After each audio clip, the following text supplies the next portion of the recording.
Whereabouts up there? Here.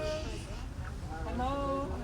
Respect to the elder. And today is it's really not a celebration, it's a day of remembering what happened to our children and our people way back when.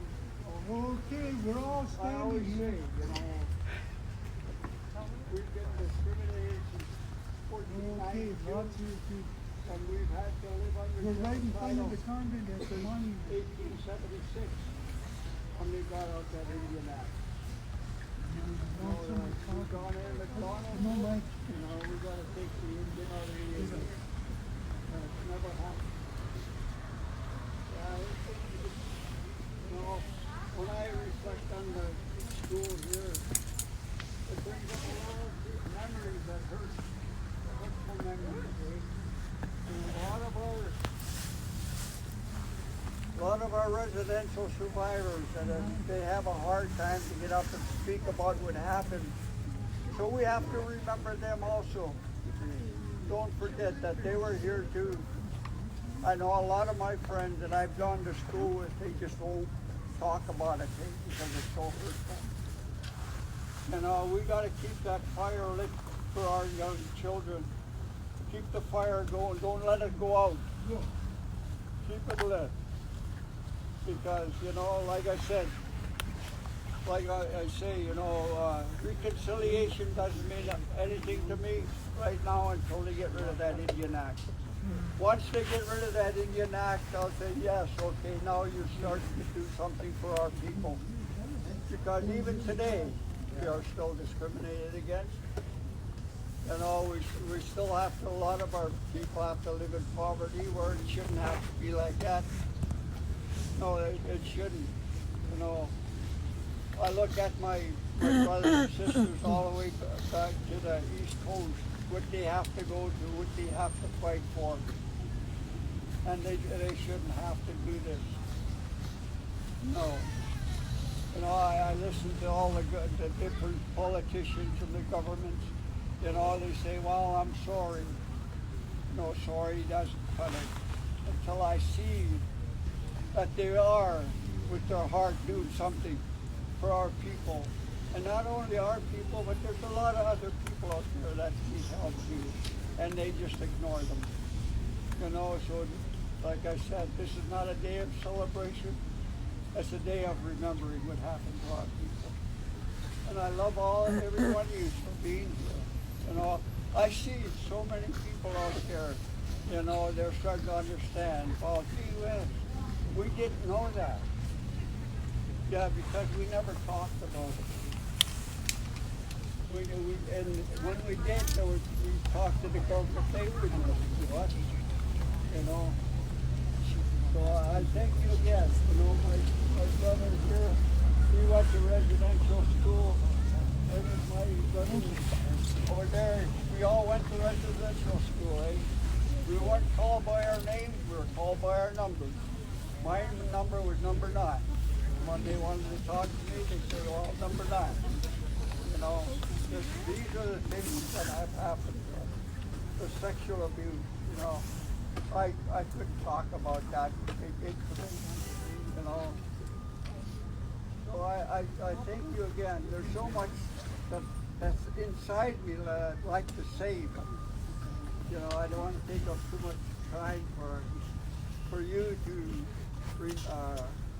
be here with us. You know, just to help us remember what happened to us. So my hands go up to each and every one of you. And I love you all for being here for us.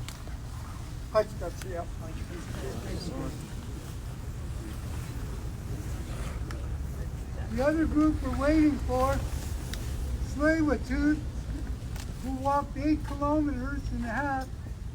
They're by 3rd and Lonsdale now. Oh. So if we just hang on they're going to come up this way, right where that bus is, come up here, and we're going to honor them by greeting them and joining them.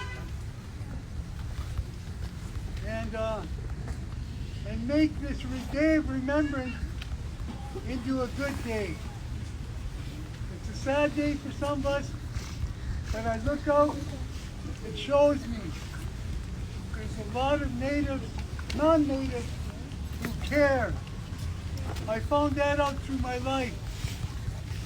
I mistrusted the nuns, I mistrusted the Indian agent, I mistrusted the RCMP, and everybody who had power over us as a child was non-native. And today it's not that way. I don't have to run from the RCMP anymore. Like my brother, my relative Willie said, you know, we didn't like them, we hid away. And today,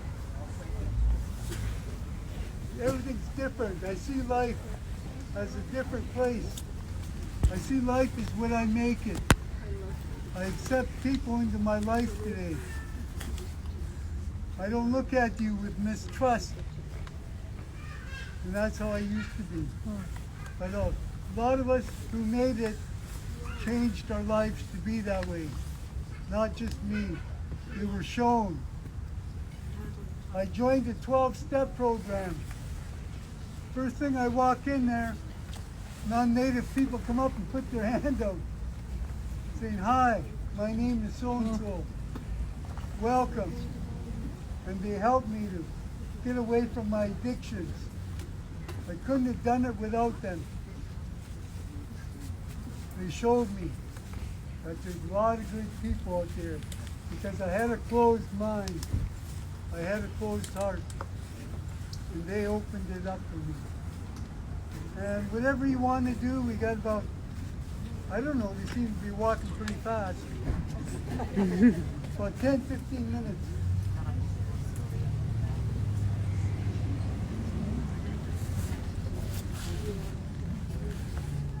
We have another person here. She'll introduce herself. You didn't recognize her. Go ahead. Good afternoon, everybody. My name is Linda Calla. What they call a C31 Indian. My mother married a non-native man, and when she married my father, she lost her Indian status. I always tell people that I didn't grow up on the res, but I grew up across the street from it. I lived 4 houses up on this street on West 6th Street. As a small child, I used to play down here in St. Paul's residential school. It wasn't really a playground. They had that ugly old merry-go-round thing. It was a death trap. What I want to share with you is a little bit about my family history. All of my aunts and uncles, my mother's siblings, went to Indian residential school in Seashell.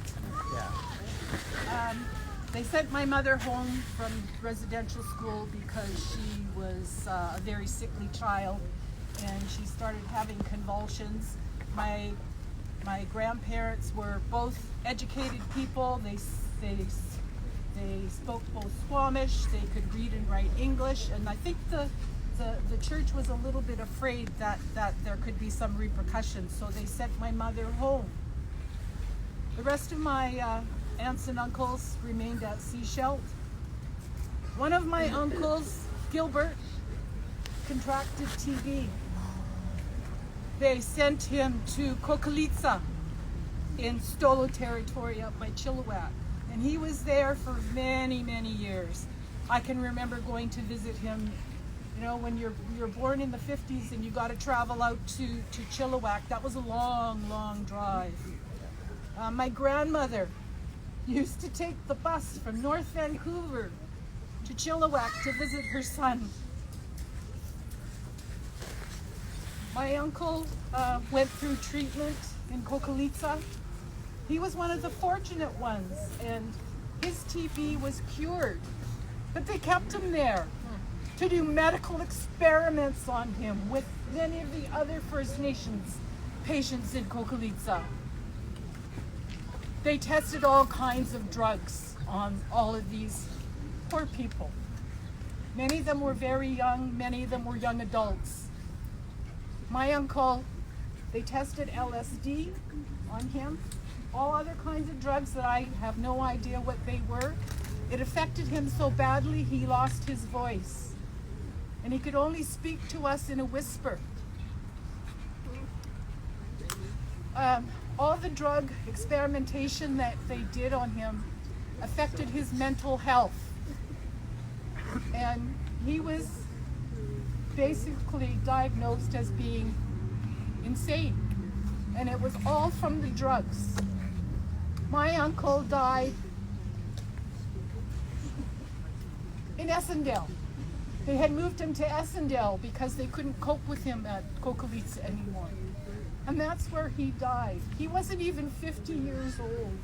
He never knew anything except from a very young age, except being in one institution or another.